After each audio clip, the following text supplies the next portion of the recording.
Vamos falar hoje sobre síndrome nefrótica na infância. Eu sou Andrea Watanabe, sou médica coordenadora da Unidade de Nefrologia Pediátrica do Instituto da Criança e do Adolescente da Faculdade de Medicina da USP.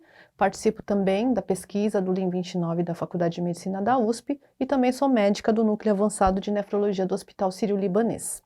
Não tenho conflito de interesse relacionado a esse tema e vamos falar desse tema tão importante hoje. A incidência anual de síndrome nefrótica em crianças varia de 1,15 a 16 para cada 100 mil crianças.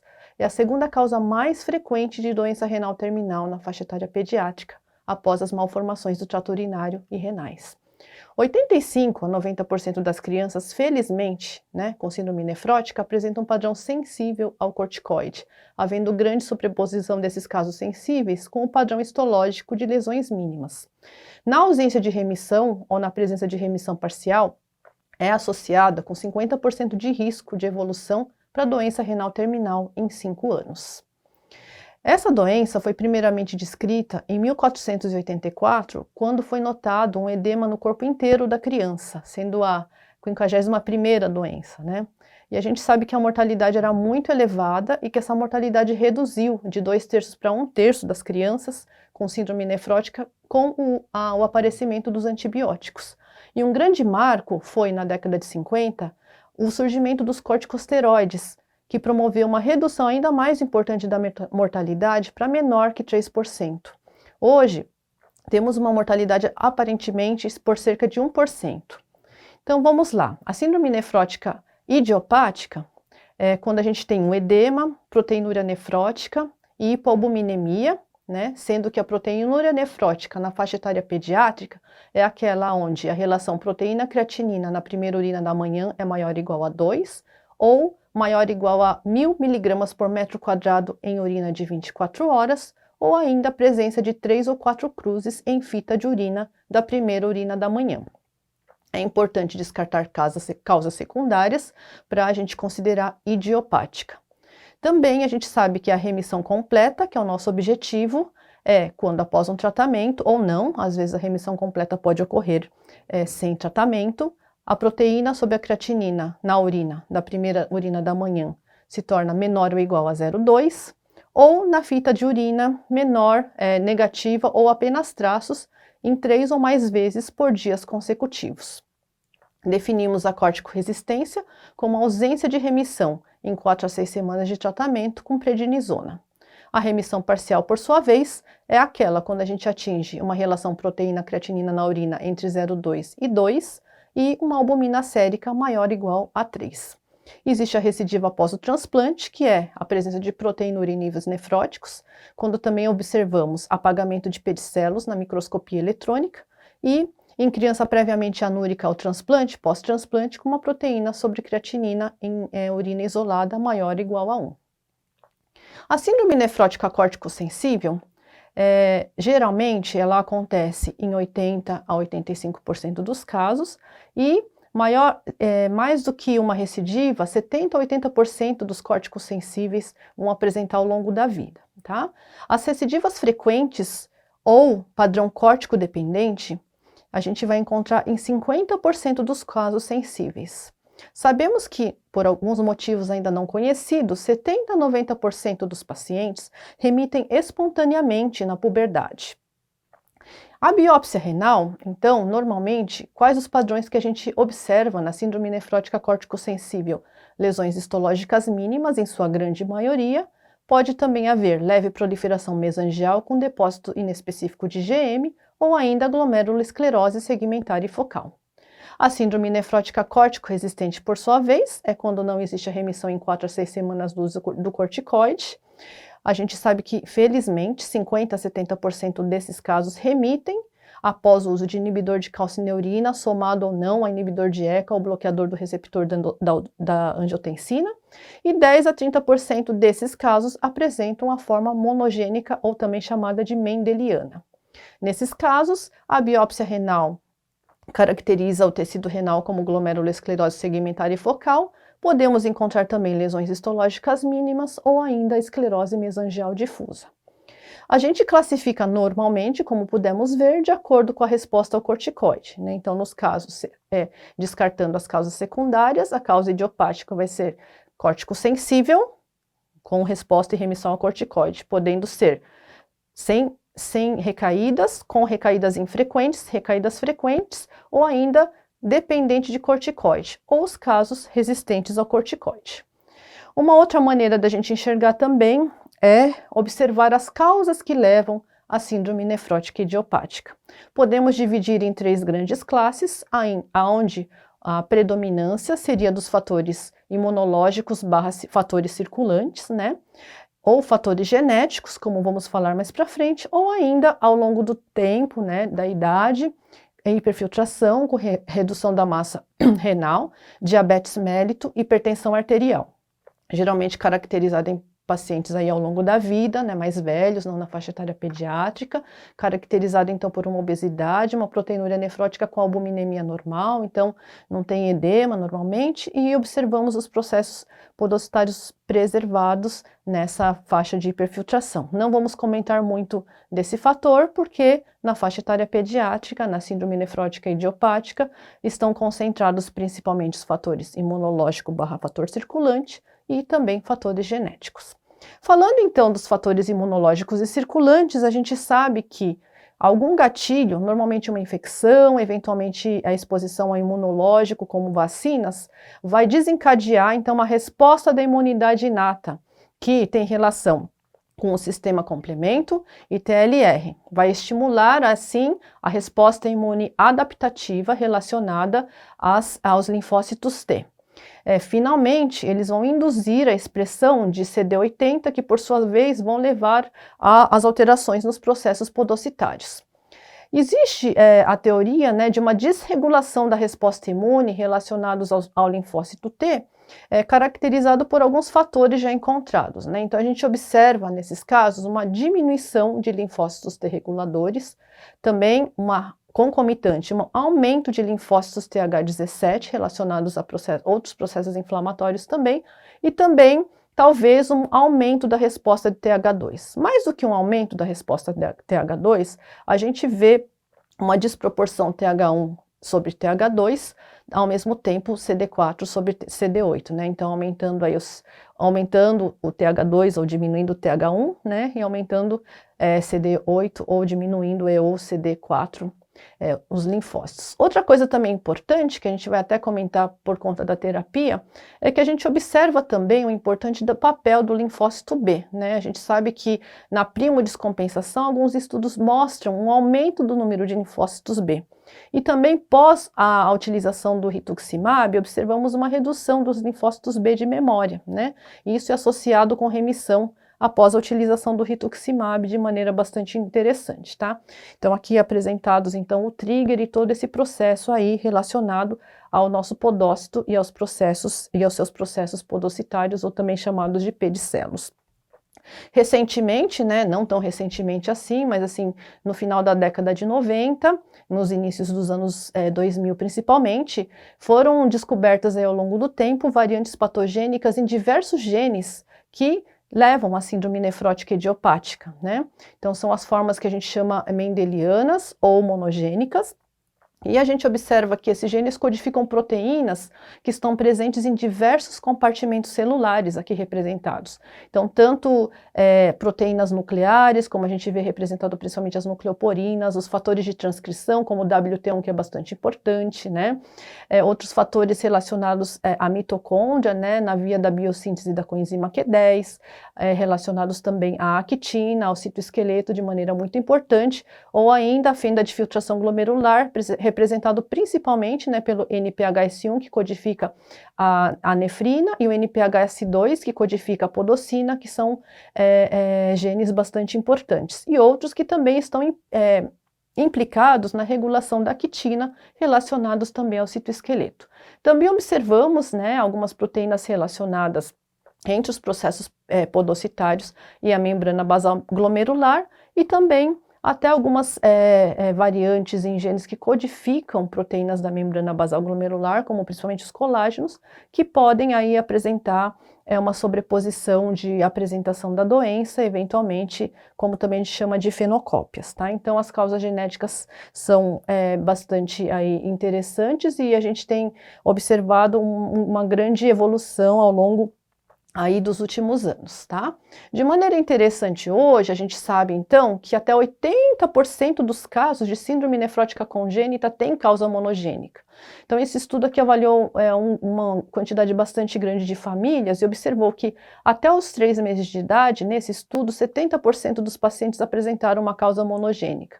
E a gente observa aqui que o NPHS1 representado em vermelho representa a maior frequência relativa de causa monogênica nos primeiros 3 meses de vida.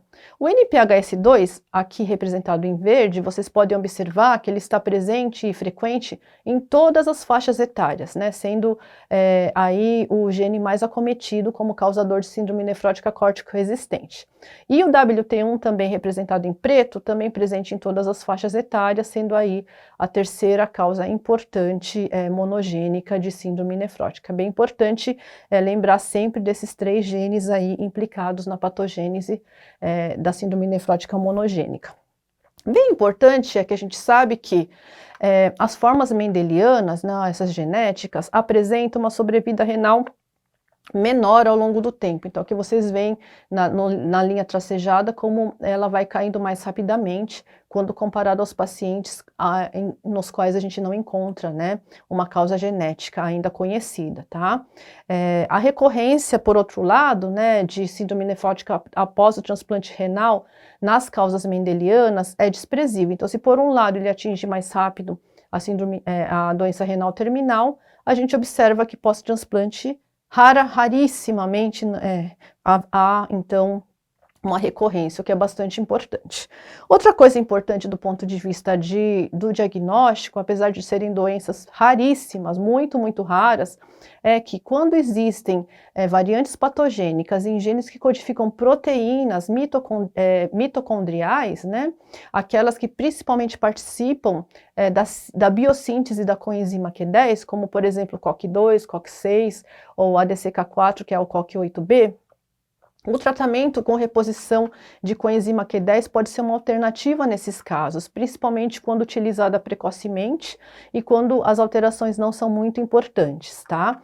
E com descrição de remissão, né, em muitos desses casos. Então, isso, mais uma vez, a importância aí do diagnóstico molecular. Outro fator genético que não é causa, mas que são variantes de risco, né, associados do ponto de vista genético, é o ApoL1.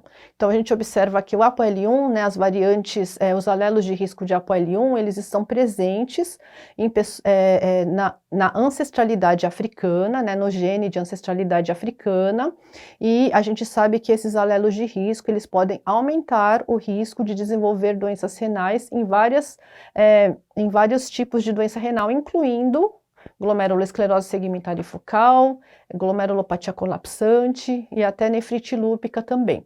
Então, em várias alterações renais, os alelos de risco estão, quando presentes, podem aumentar o risco de desenvolver essa doença, sendo ela potencialmente mais grave.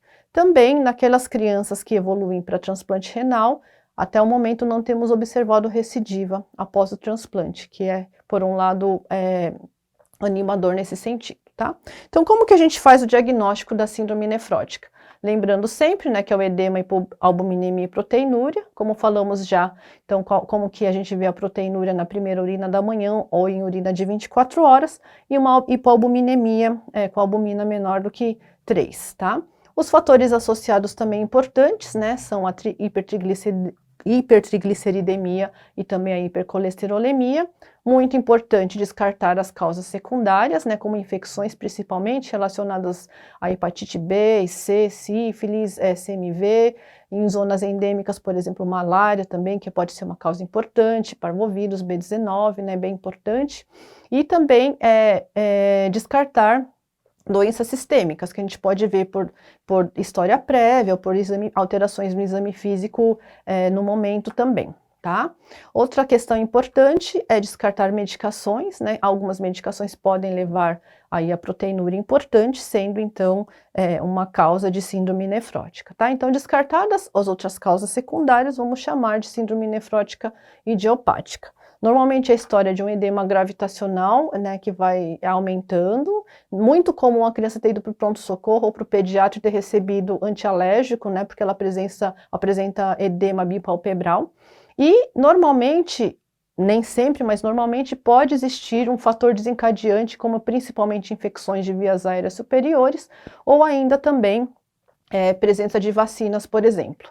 Sabemos também, temos descrições, né, ultimamente, que o próprio SARS-CoV-2 ou a Covid-19 foi um desencadeante de síndrome nefrótica em uma porcentagem pequena de crianças, tá? No exame físico, ao atender a criança, é muito importante observar os parâmetros hemodinâmicos, como pressão arterial e frequência cardíaca, e presença de derrames cavitários.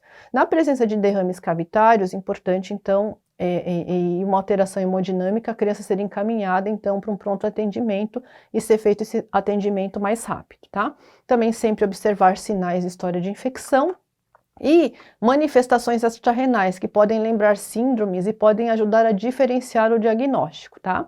Observamos, então, a antropometria, peso e estatura, principalmente, né, para saber como que foi a evolução dessa criança, se é uma alteração aguda, se já é um acometimento mais crônico, aí impactando no crescimento e no seu desenvolvimento, e bem importante, conferir as vacinas também.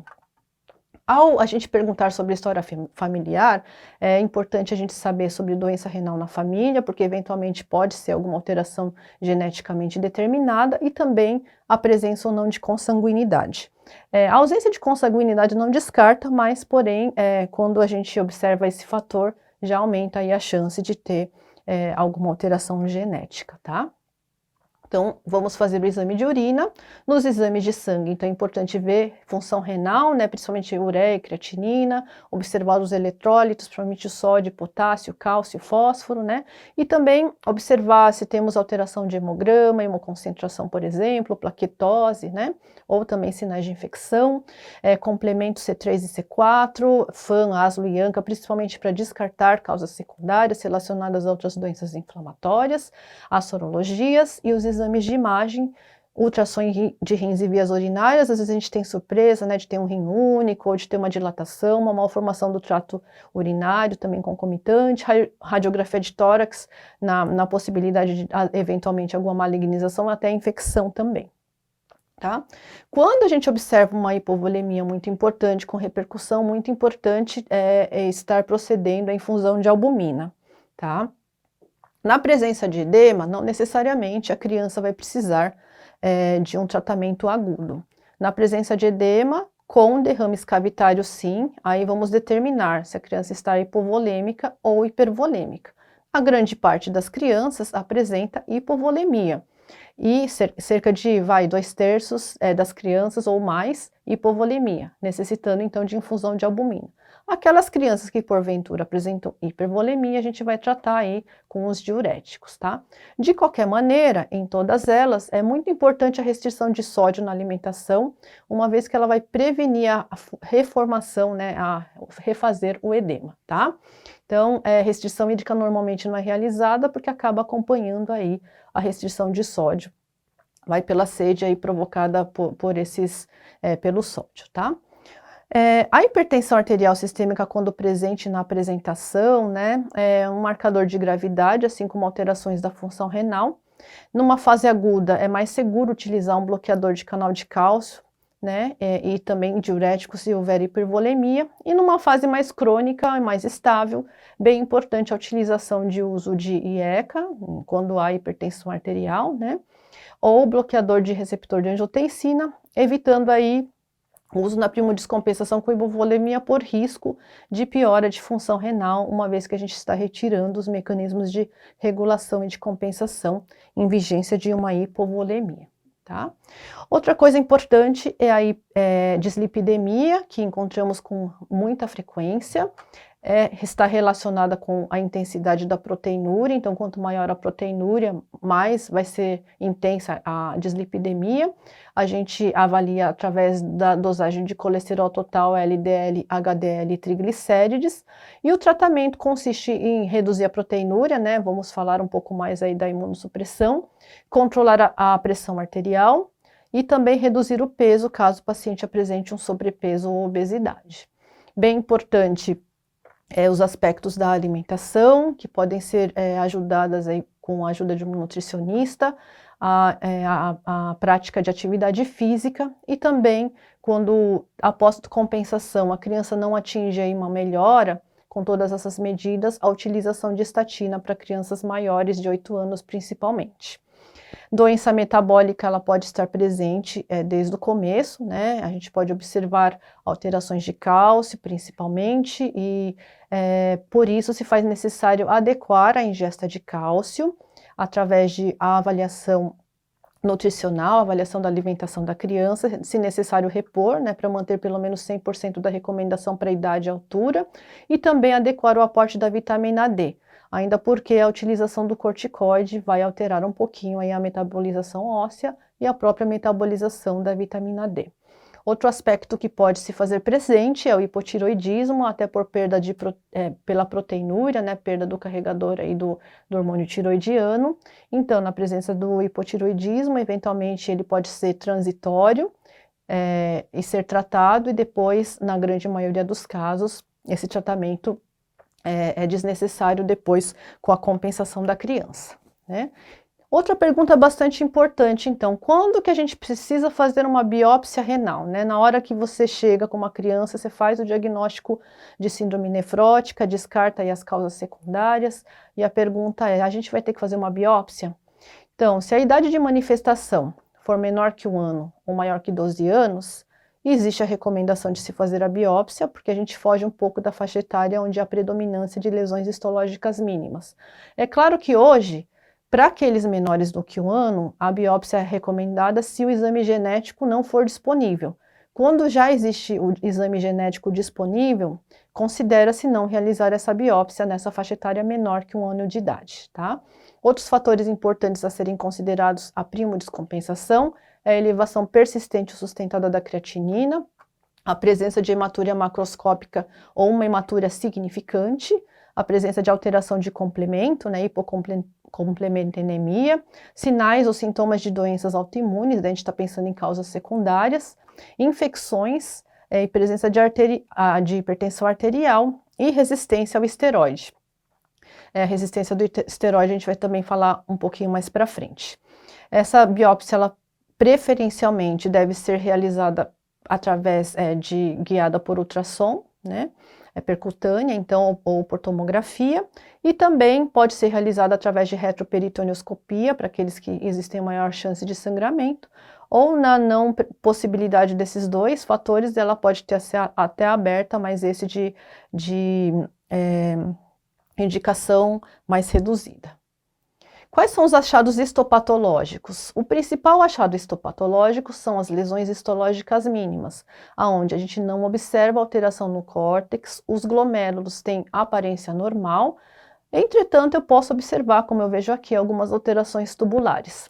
A microscopia eletrônica, eu observo apagamento dos processos podocitários, ausência de depósitos ou alterações mesangiais e uma membrana basal glomerular de aspecto normal. Tá? Então, a grande maioria dos pacientes aí, a gente observa esse padrão. Bem interessante esse estudo realizado em crianças até na década de 70, então vocês podem ver que aqui de 0 a 15 anos, todas as crianças com síndrome nefrótica idiopática eram biopsiadas, né, até a década de 70, e observou-se a predominância enorme de lesões histológicas mínimas e a relação de lesões histológicas mínimas aqui no gráfico com resposta ao corticoide.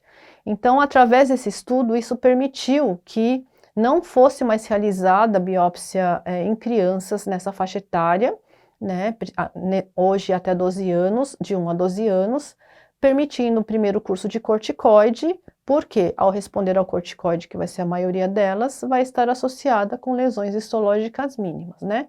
Por outro lado, observamos aqui que os pacientes com membrana proliferativa ou GESF apresentam uma maior frequência de resistência ao corticoide.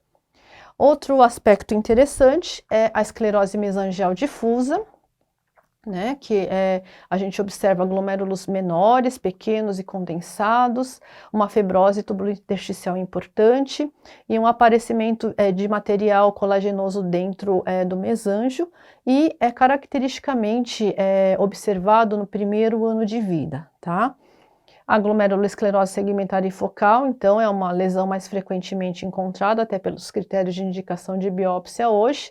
A gente observa segmentos do glomérulo, né, por isso que é segmentar, com aumentos de matriz, sem proliferação, e a ausência de imunocomplexos, né, ou pode haver algum depósito de GMC3 inespecífico, e observamos um apagamento maior dos processos podocitários, uma proliferação mesangial discreta, tá?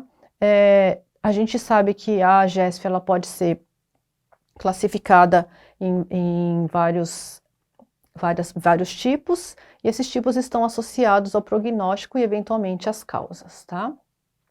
Os pacientes que apresentam GESF, normalmente fica aquela dúvida, né? Os pais já vão na internet já veem que não, GESF é igual a insuficiência renal terminal, mas não, a gente sabe que 30% das crianças com GESF responderam à corticoterapia naqueles estudos iniciais, e atualmente a gente sabe que cerca de 54% atinge remissão completa ou parcial, né? Então, nesse tempo aqui do estudo, 35% atingiram doença renal terminal. Claro, não é bom ter esse padrão histológico, mas a gente sabe que o mais importante do que o padrão histológico em si, até porque existe sobreposição, né, ou é uma coisa evolutiva, a lesão histológica mínima e GESF, ou também questão de representatividade, a resposta ao tratamento imunossupressor ele é mais importante aí em relação ao seu prognóstico.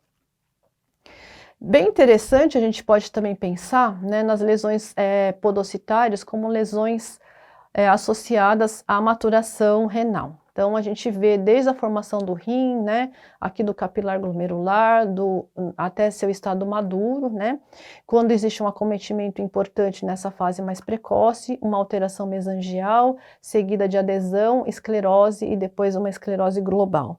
Né, dessa maneira, a gente vê essa evolução bem interessante, né, então a gente pode observar aqui nessa primeira gravura das podocitopatias, então um glomérulo preservado, sem grandes alterações, que seriam as lesões histológicas mínimas, um acometimento nas fases assim mais precoces da vida, né, então crianças com idades muito baixas, então com acometimento eventualmente intraútero, aí com padrão mais de esclerose mesangial difusa, seguida então pela glomerulosclerose segmentar e focal, e a forma mais grave de evolução aí das podocitopatias representadas pela glomerulopatia colapsante, onde observamos aí a presença de sinéquias e hipertrofia, hiperplasia podocitária.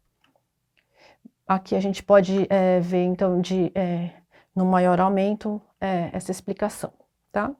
Quando que a gente vai considerar então o sequenciamento genético? Então, terminando ali nossa avaliação inicial, né? Vão perguntar, será que eu preciso fazer um teste genético? Então, a gente vai, o objetivo é encontrar a causa e o melhor manejo clínico para aquele paciente.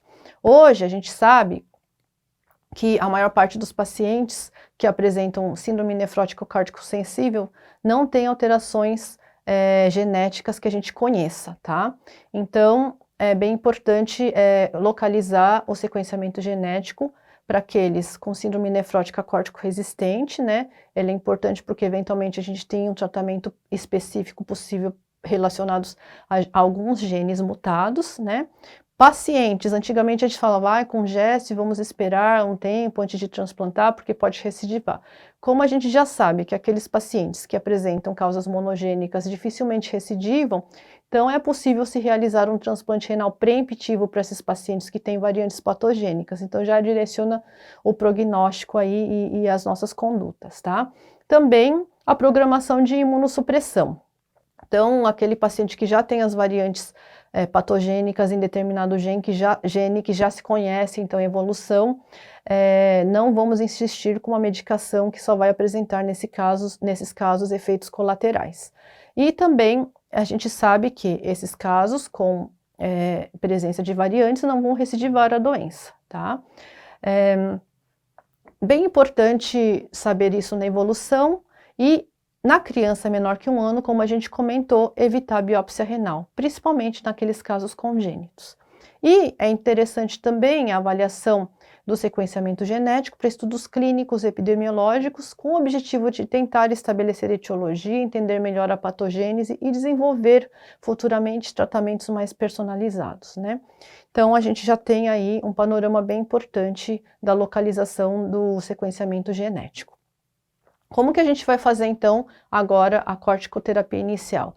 A gente avaliou o paciente, fez o diagnóstico de síndrome nefrótica idiopática, então descartou causas secundárias.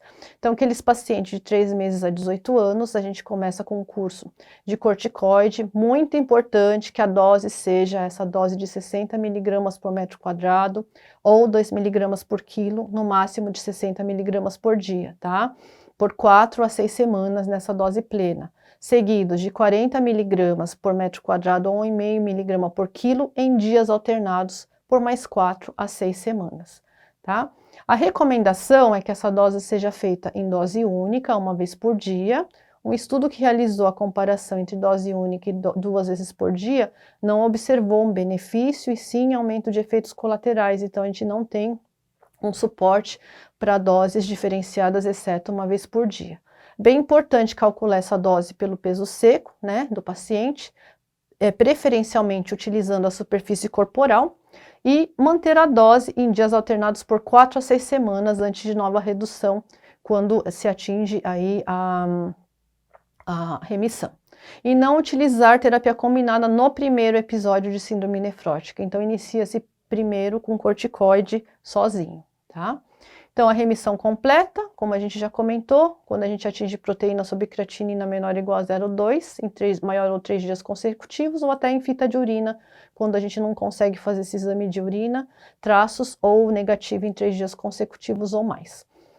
A recaída ou descompensação, ela é então caracterizada pela mesma definição, né, da primodescompensação.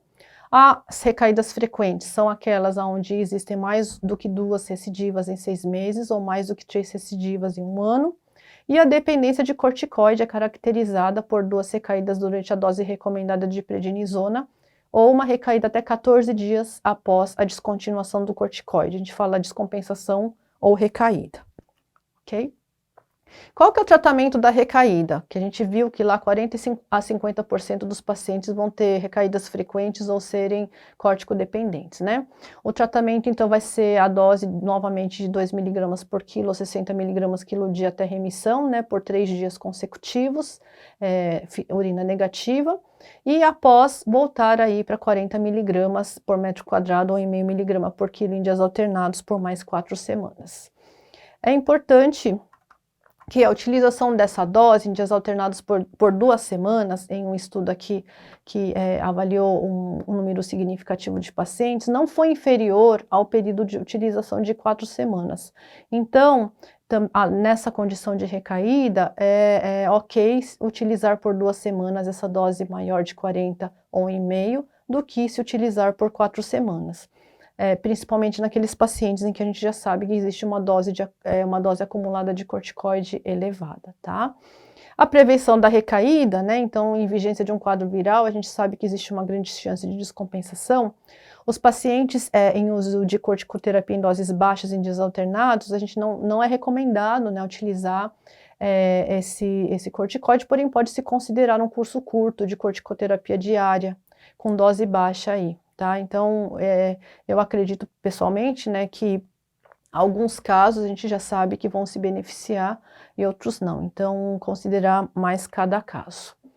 Existe esse efeito bastante importante do uso prolongado do corticoide, né, como obesidade, ganho de peso, hipertensão, possibilidade de resistência à insulina, diabetes mellitus, falência de crescimento, que é uma coisa bem importante para a criança, aparência cushingoide, presença de estrias, formação de glaucoma e catarata, dor óssea, necrose vascular, principalmente de fêmur, osteopenia e osteoporose, né? Então, em vista disso, é bem importante a gente ficar muito atento com a dose acumulada de corticoide e indicar uma segunda droga, naqueles onde a gente observa um padrão córtico dependente, quando existe uma ausência do controle das recaídas, né, nesses recidivantes frequentes que a gente falou, ou nas recaídas complicadas, ou mesmo pacientes que apresentem efeitos colaterais da corticoterapia. Esses casos córtico-dependentes ou recaídas frequentes, o objetivo é chegar numa dose baixa de corticoide em dias alternados, que é representado por uma dose menor igual a meio miligrama por quilo dia em dias alternados, com uma dose máxima de 20, ou uma dose baixa diária menor igual a 0,25 miligramas quilo dia. Pode-se escolher um segundo agente, que no caso pode ser a ciclofosfamida, né, por via oral, nas doses recomendadas aqui determinadas, ou até com micofenolato mofetila ou micofenolato sódico, importante se atentar para as equivalências de dose entre esses dois imunossupressores. Lembrar também que o micofenolato sódico não é possível fracionar esse remédio, dificultando um pouquinho o seu uso em crianças pequenas, pelo tamanho da dose. Também existem descrições de utilização de levamisole, nesses casos dependentes ou com recaídas frequentes. Vou falar um pouquinho aqui do rituximab, que é uma outra medicação que pode ser utilizada nos recidivantes frequentes ou córtico-dependentes. Então, foi uma medicação que foi observada primeiramente em 2004, uma remissão de síndrome nefrótica córtico-dependente, um menino que também tinha púrpura trombocitopênica imune, então foi tratado pela púrpura e com isso foi encontrada a remissão e a possibilidade de se retirar o corticoide. E também em casos de PTLD com GESF, ao tratar a PTLD, a remissão da GESF. A partir daí se começou a utilizar essa medicação, né, que tem diversos mecanismos aí relacionados aos linfócitos B, né? Então, relacionados inclusive ao complemento, a vias de apoptose, a vias de células NK, né? E também outros fatores, e tendo um importante papel aí na fisiopatologia da síndrome nefrótica idiopática, né? A gente observa então um aumento deles na resistência secundária ao corticoide, no recidivante frequente também a possibilidade de utilizar, né? E a equivalência aí no córtico resistente no rituximab com o inibidor de calcineurina, quando existe uma resposta após o inibidor de calcineurina, e também, bem interessante, uma reconstituição retardada de linfócitos B de memória, associado aí com prolongamento de remissão nesses casos e resposta mais retardada. Existe também uma possibilidade de ação no rituximab diretamente ao podócito, né, estabilizando aí também proteínas relacionadas ao citoesqueleto, e hoje a gente tem a possibilidade que, por um lado, é bom pela redução do custo, né, mas por outro lado também a gente não sabe exatamente como é feito a síntese dessa molécula, de maneira que a quebra da patente aí já faz alguns anos, possibilitando a utilização dessa medicação aí de uma maneira mais liberal, mais facilitada. Aqui a diferença entre o rituximab, que é um anticorpo murino, né, uma região murina e humana, então humanizado, com o ofatumumab, que é apenas humano, e até o outro obinutuzumab, que tem uma alteração aqui que facilita a reciclagem dele, aumentando o seu tempo de ação. Então são mecanismos semelhantes, mas moléculas um pouco diferentes, com as suas características aí especiais. Bem interessante, né, a partir desse estudo aí randomizado, placebo controlado, que foi feito no Japão em 2014, observando uma remissão muito mais sustentada naqueles que utilizaram rituximab, e também mais recentemente, em 16 centros de nefrologia pediátrica, ao avaliar uma quantidade significativa de pacientes, observamos aí uma remissão mais sustentada após 4 doses, né? Então vai aumentando aí a possibilidade de remissão mais sustentada até 4 doses, né? 1, 2, 3, 4, após 4 doses fica mais ou menos estável. Entretanto, a depressão de células B, ela continua igual, aí não tem diferença entre as doses acumuladas, de uma maneira bastante interessante. Entretanto, bem importante se atentar para o fato de que existem efeitos colaterais, então, principalmente em crianças pequenas, hipogamaglobulinemia, neutropenia, que às vezes até pode ser sustentada, e a possibilidade de infecções, e lembrar que também a gente não vai poder fazer a vacina nesse momento mais inicial. Como que a gente pode, então, sustentar esse efeito após a utilização do rituximab? Esse estudo, então, fez a utilização do micofenolato após a infusão aí do rituximab, comparando com placebo, mostrando aí um tempo de remissão maior nesse caso, tá? Então, maior tempo para atingir a falha de tratamento, maior tempo para atingir descompensação ou recidivas frequentes. Lembrar, então, que existem efeitos colaterais, né, principalmente, como já falamos e confirmados por esse estudo aí, neutropenia e infecções no braço de micofenolato. Também não podemos esquecer de falar dos inibidores de calcineurina, nesse contexto de córtico dependente, principalmente. Então, normalmente a gente utiliza essa droga como segunda escolha, né, depois do micofenolato ou da ciclofosfamida, mas também é uma possibilidade, né? E também indicado nos corticoresistentes, obviamente. As doses iniciais, então, do tacrolimo ou da ciclosporina, pode ser algum dos dois, e monitorizar semanalmente o nível sérico, isso é muito importante, tá? Então, após a introdução dessas medicações, é muito importante monitorizar os níveis séricos, de maneira que se atinja o nível sérico adequado, que tem relação com redução de efeitos colaterais, até de nefrotoxicidade, e potencialização aí do tratamento do paciente. Não introduzir se o paciente tiver injúria renal aguda ou com disfunção renal importante, também considerar se o paciente evoluir aí com uma disfunção renal ao longo do tempo, considerar reduzir ou suspender, tá? Se taxa de filtração glomerular menor do que 30. Existe também essa comparação de rituximab com tacrolimus nessas crianças córtico-dependentes, mostrando aí, né, nesse caso aí dessa comparação de 60 pacientes no braço rituximab e tacrolimus, que eles foram comparáveis. Observamos uma redução de recorrência no grupo rituximab, redução de dose acumulada de corticóide, que é muito interessante para a criança, né, com melhora do crescimento, e melhor taxa de filtração glomerular, que é um pouquinho assim esperado aí por conta da toxicidade do tacrolimus, né? Os pacientes que manifestam síndrome nefrótica em idades menores apresentam mais recorrência, então essa é uma questão bastante importante aí. Nesse estudo ele falha um pouco porque a gente sabe que rituximab você faz uma infusão, tacrolimus tem que ser tomado todos os dias, né? Então é possível que exista algum efeito aí de aderência também no estudo.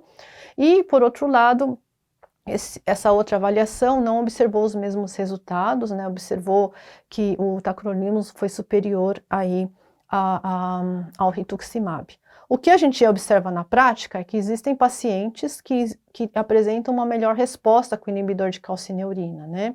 Então, provavelmente, num futuro próximo, a gente consiga entender melhor essas características imunológicas ou de fatores circulantes de melhor resposta de um ou de outro agente. Hoje a gente ainda não sabe, mas provavelmente essa resposta diferente entre os estudos é dependente aí da amostra dos pacientes escolhido, tá? Então é bem importante aí saber que o rituximab não está indicado a se indicar, então depois da utilização de algum outro agente, além do corticoide, quando o paciente apresenta muita recorrência, muitas complicações, ou aquele paciente de difícil manejo, é importante aí saber que a gente tem uma opção do rituximab, né? A utilização do MMF após o rituximab também pode reduzir o número de descompensação e ficar atento para os efeitos colaterais, principalmente em crianças de baixa idade, aqueles menores do que 2 anos, tá? Falando agora um pouquinho do síndrome nefrótico córtico resistente, daquele que a gente tem um pouquinho de medo, né, mas a gente pode manejar, então, paciente que não apresenta remissão com 60 miligramas por metro quadrado do dia por 4 semanas, né, aqueles que apresentam uma remissão parcial com 4 semanas, você pode estender o corticoide até 6 semanas, então aguardar até 6 semanas ou até fazer pulsos de corticoide aí após 4 semanas, tá? Está indicado, nesses casos de córtico-resistência, a realização de biópsia renal e do sequenciamento genético, porque a gente sabe que existe uma frequência importante de formas monogênicas já conhecidas hoje, e na biópsia renal a GES vai ser a histologia mais frequente, tá? E também a gente pode ver um pouquinho aí prognóstico. Está indicado iniciar o inibidor de calcineurina, que pode ser o tacrolimus ou a ciclosporina, e reduzindo a dose de corticoide progressivamente, aí à medida que o paciente evolui positivamente. Se não atingir remissão em 6 meses após a introdução do inibidor de calcineurina, pode-se suspender a medicação, porque de fato o paciente não apresentou resposta. Caso exista remissão parcial até 6 meses, pode-se prorrogar até 12 meses, tá? Naqueles pacientes que atingem remissão, que é cerca aí de 40% a 70% deles, a suspensão pode ser considerada após 12 ou 24 meses de remissão sustentada e completa, né?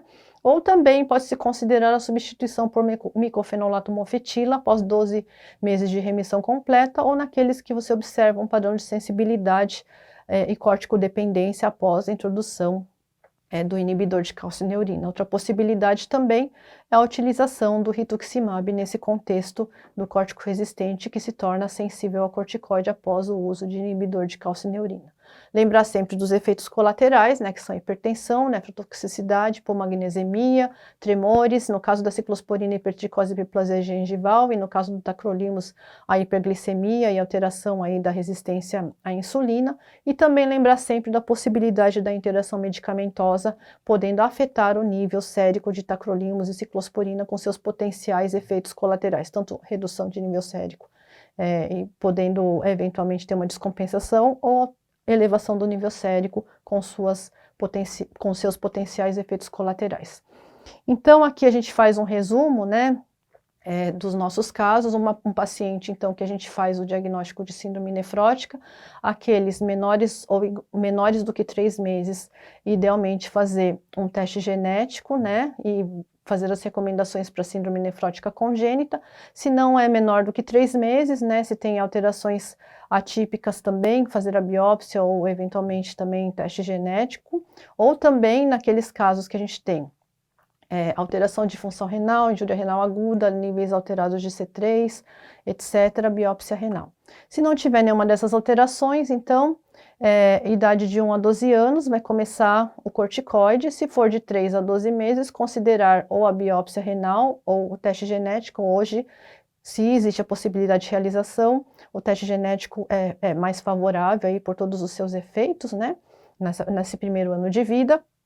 E vamos observar, né? Se for lesões mínimas ou o GESF, começar o corticoide. Se for esclerose mesangial difusa, sempre também é importante o teste genético, que a frequência vai ser maior de uma causa monogênica, né? E tratar aí de acordo com isso. Então, nesses casos de GESF ou lesões histológicas mínimas, corticoide. Nos casos de teste genético negativo, também corticoide, naqueles maiores do que 3 meses a 12 meses. E naqueles maiores do que 12 anos, você pode começar o corticoide, mas lembrar aí sempre da possibilidade e da importância nessa faixa etária de uma biópsia renal, por saber que existem outras etiologias aí que a gente pode não ter observado num primeiro momento. Após começar o corticoide, a gente vai classificar o paciente como tendo remissão, né, ele vai ser um córtico sensível, ou ele não tendo remissão, que ele vai ser então um córtico resistente. Ele pode também ser aquele com remissão tardia, um respondedor tardio, que também normalmente tem uma evolução um pouquinho mais complicadinha aí depois, né? Então, vendo aqui, a gente, daqueles córticos sensíveis, vamos falar aqueles que têm recidivas infrequentes. A gente vai começar o corticoide, avaliar a cada 3 meses inicialmente, depois 6 meses. Se tiver uma remissão sustentada, vai tirar o corticoide, tá? E o paciente controlado aí, se tiver maior que 12 meses, é importante que ele fique ok, e vamos observando aí ao longo do tempo. Naqueles recidivantes frequentes, o manejo inicial, então, sempre controlar o corticoide, deixar na menor dose possível, observando os efeitos tóxicos, introduzir um outro agente, bem importante, né, principalmente nos que já têm um efeito colateral aí relacionado ao esteroide, né, nesses casos, e também considerar naqueles que não têm efeito colateral de corticoide, com boa aderência, uma dose pequena, se ele for responsível à dose pequena de prednisona. tá? Se não houver controle, é bem importante considerar, sim, introduzir uma outra medicação, que são todas essas que a gente comentou, né? Ciclofosfamida, levomizole, micofenolato, o inibidor de calcineurina. Se mesmo assim for difícil o controle ou a retirada do corticoide, ou se tiver outras toxicidades, considerar então outro agente ou ainda rituximab nesse contexto. E se não conseguir controlar mesmo assim, pensar em algum outro agente aí, em trials clínicos, etc., que não é muito a nossa realidade. Naqueles corticodependentes, então, vamos introduzir um segundo agente sempre, e no mesmo contexto de reavaliação, depois utilizar outro imunossupressor ou até rituximab para aqueles em que a gente não atinge o objetivo de retirar o corticoide, tá? Então, no córtico resistente, agora passando do sensível para o resistente, é importante a introdução aí de inibidor de ECA ou de bloqueador do receptor da aldosterona, né? Existe a possibilidade de pulso de metilprednisolona ou não para determinar a síndrome nefrótica córtico-resistente. Importante fazer, então, a biópsia e o teste genético. Nas causas monogênicas, para-se a imunossupressão e mantém-se ou o inibidor de ECA ou o bloqueador do receptor. E agora, falando aqui nas formas não genéticas, manter o inibidor de calcineurina com a inibição do eixo renina-angiotensina-aldosterona, com remissão completa, vai reduzindo a dose, né? Pode-se passar por micofenolato ou não, e parar o inibidor de calcineurina ou até mudar para micofenolato. Naqueles com remissão parcial, você pode continuar o inibidor de calcineurina por mais tempo até atingir remissão completa. Sempre nas recaídas, a gente vai utilizar o corticoide, tá? Ou até adequar aí a dose do inibidor de calcineurina nesses casos, ou voltar se ele já for suspenso. Nos casos de não remissão, né, pode-se parar o inibidor de calcineurina sem remissão com 6 meses ou com remissão parcial até 12 meses. Aqui ele fala até de considerar rituximab, mas na nossa experiência a resposta é muito pobre, aí, então a gente acaba ficando com os efeitos colaterais, né? Então são casos aí mais complicados que geralmente não vão responder aí a nada. Vou falar um pouquinho agora da síndrome nefrótica congênita, que é uma situação bem peculiar, bastante rara e que a gente tem bastante medo e preocupação, né, por ser grave. Quando a síndrome nefrótica se inicia antes dos 3 meses de vida, é importante, sempre importante, ainda mais hoje, né, nos contextos aí das infecções transmitidas através do sexo, né, como sífilis, por exemplo, então descartar essas causas secundárias, ou também outras como toxoplasmose, citomegalovírus principalmente, e outras situações, né, como lúpus, a forma membranosa que é bastante rara, mas que ela é descrita, né, pelo anticorpo anti-NEP, que é a proteína neutral endopeptidase materno, que às vezes pode ser também transitória, tá? Descartando-se as causas secundárias aí, a gente também sabe que de características clínicas, a gente tem o edema placentário, o edema já nos primeiros dias de vida, né, letargia, dificuldade para mamar, sempre procurar alterações em outros órgãos ou sistemas, procurando por síndromes ou descartar síndromes, e essas crianças, elas são bastante complicadas, que sempre evoluem numa porcentagem muito grande de casos com sepse, a trombose não é incomum, e observa-se uma falência de crescimento importante, né. Até 1970, a mortalidade era de 100% até 2 anos de idade, né, com infecção, uma taxa bastante grande e trombose. A partir de 71, começou-se uma estratégia específica, né, com dieta hipercalórica, hiperproteica e hipossódica, transplante renal precoce, utilização de albumina e diurético e nefrectomia bilateral. Vamos falar um pouquinho mais da nefrectomia aí. Na Finlândia, né, onde a gente encontra essa síndrome nefrótica finlandesa, que é aquela associada a duas mutações específicas no gene da nefrina, né, no gene NPHS1 que codifica a nefrina. A gente observa aqui o padrão histológico específico, com essa alteração bastante grande aí dos túbulos tubulares também, além de alteração glomerular. Então, na Finlândia, hoje 90% dos pacientes apresentam boa evolução após o transplante renal.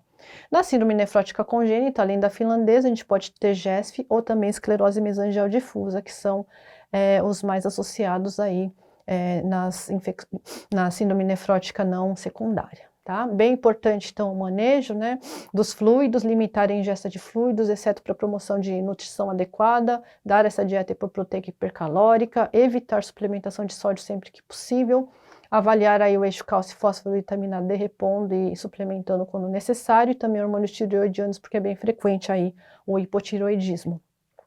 A albumina 20% deve ser sempre dada na presença de hipovolemia ou edema, geralmente é presente, né? Então inicia-se com 3 infusões por dia, com dose, tempo grande aí de infusão, e furosemide junto com a albumina, nunca separado, que normalmente esses pacientes estão extremamente hipovolêmicos, tá?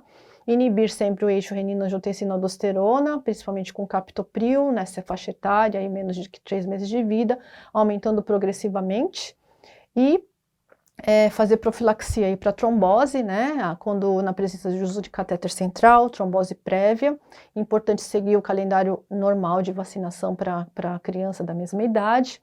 E a nefrectomia ela é realizada quando há impossibilidade de manejo clínico ou complicações, tá? Bem importante esse aspecto, né, sempre que se faz a nefrectomia. Então tenta-se o manejo clínico, quando não há possibilidade, então são provavelmente alterações mais graves aí que levam a síndrome nefrótica congênita mais grave. O objetivo é chegar no transplante renal e, nesses casos, sempre lembrar do aconselhamento genético pela possibilidade aí de ter outros filhos do mesmo pai e da mesma mãe com essas alterações. Só queria chamar uma atenção para uma coisa também importante, que é a alimentação, né? A gente sabe da importância da alimentação saudável para a idade e reduzida em sódio, essa é a base principal da alimentação de maneira geral. Agora não estou falando mais da síndrome nefrótica congênita, onde a gente aumenta de fato tudo. Então, nos pacientes com síndrome nefrótica idiopática gerais, essa recomendação, né? Entretanto, numa porcentagem pequena dos pacientes, existem algumas descrições de atingir remissão completa com exclusão de alguns alimentos. Então, é possível, a gente ainda não sabe exatamente como chegar nesses casos, muitas vezes, que alguns pacientes apresentem essa sensibilidade ao glúten, à proteína do leite, por exemplo, e ao se retirar desses elementos, esses pacientes melhoram ou até remitem da síndrome nefrótica. Então, só para lembrar, para considerar também essa possibilidade.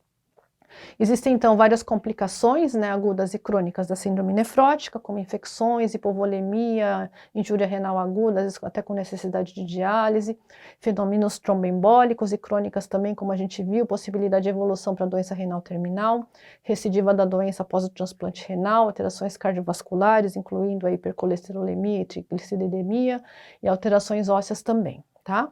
Como conclusão, então, depois desse resumo, né, que foi feito aqui, a gente sabe que grande parte dos pacientes pediátricos, graças a Deus, apresentam a sensibilidade ao corticoide, né? A identificação e o tratamento na fase aguda do estado de edema são essenciais para minimizar a injúria renal aguda e o prognóstico do paciente, né? Então, não tratar o edema com diurético, mas tratar o estado volêmico do paciente, que geralmente necessita, nesses casos, nos quadros agudos mais graves, de albumina, tá bom? Bem importante avaliar a volemia efetiva e não só a presença do edema. E a gente sabe que os pacientes com comportamento dependentes ou recidivas frequentes devem ser monitorizados para as complicações potencialmente relacionadas ao corticoide e receber uma segunda medicação para evitar esses efeitos. E os pacientes córtico-resistentes têm indicação de biópsia renal e também de sequenciamento genético. Os pacientes com resistência ao corticoide que não respondem inibidor de calcineurina podem evoluir para doença renal terminal, que é a segunda causa mais importante de diálise ou transplante na faixa etária pediátrica. Pacientes com as causas monogênicas conhecidas evoluem mais rapidamente para doença renal terminal, porém apresentam risco mínimo, né, tende a 0 de recidiva após o transplante renal. E a resistência secundária ao corticoide está associada a um risco de recidiva aumentado após o transplante renal. Espero que vocês tenham aproveitado essa aula. Aqui eu coloco as referências mais importantes que eu recomendo que vocês olhem, que tem recomendações bem interessantes e muito do que foi falado aqui. Então é como um guia aí para vocês, tá? E muito obrigada.